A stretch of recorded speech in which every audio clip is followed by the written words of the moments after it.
সব বাধা বিঘ্ন কেটে ফাঁক করে দেবে আমার এই গঙ্গা জল।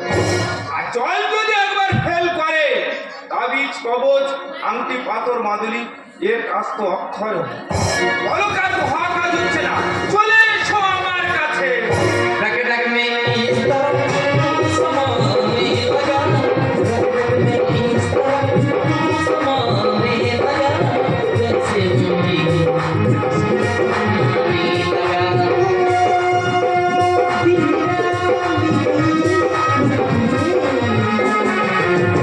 চোরি চোরি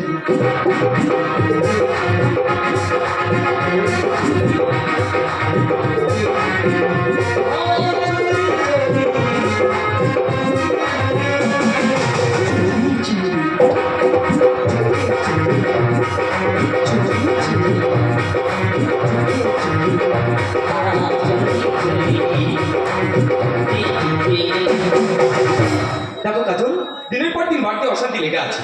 আমার ওর অশান্তি না ভালো লাগছে না। আমি জানি তোমার অশান্তির কারণ আমি। এই না না, ওইভাবে বলছো কেন? দোষ তো শুধু তোমার একার না, তোমার চেয়ে অনেক বেশি দোষ আমার।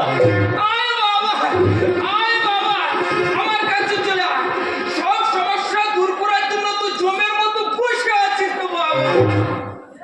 এই কুনাল, দেখো ওই বাবাজি মনে হয় আমাদের ডাকছে। এই জ্যোতিষীরা পারে অশান্তি দূর করে জীবনে শান্তি ফেরাতে। দেখো, ওসব আমি বিশ্বাস করি না, সব ভান্ডামি।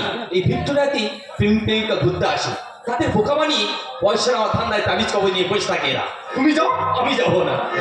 ঠিক আছে, তোমার যেতে হবে না, আমি কি আমার হাতটা দেখাই। আয় মা, আয় মা, দেখি তোমার হাতে কোথায় কি জড়িয়ে আছে।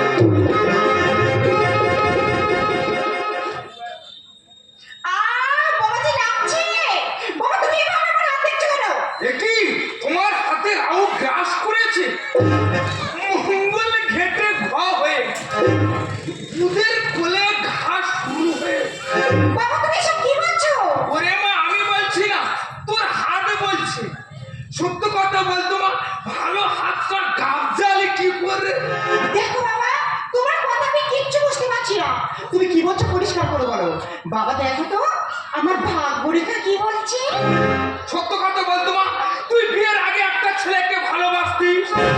বাবা তুমি কেমন করে জানলে? ওরে মা, আমি বলছি না, তোর বান্দিকে ধনুক রেখা বলছে। এ কথা সত্য? হ্যাঁ বাবা, সব সত্যি। বাবাজি আমার হাত থেকে সব সত্যি কথা বলেছে। এই জ্যোতিষী পারবে আমাদের অশান্তি দূর করতে। সে কি? এই দেখো তো বাবা, আমার হাতটা। ওরে বাবা, তোর হাত আর কি দেখবো, তোর তো বৃহস্পতি ফুটো হয়ে গেছে।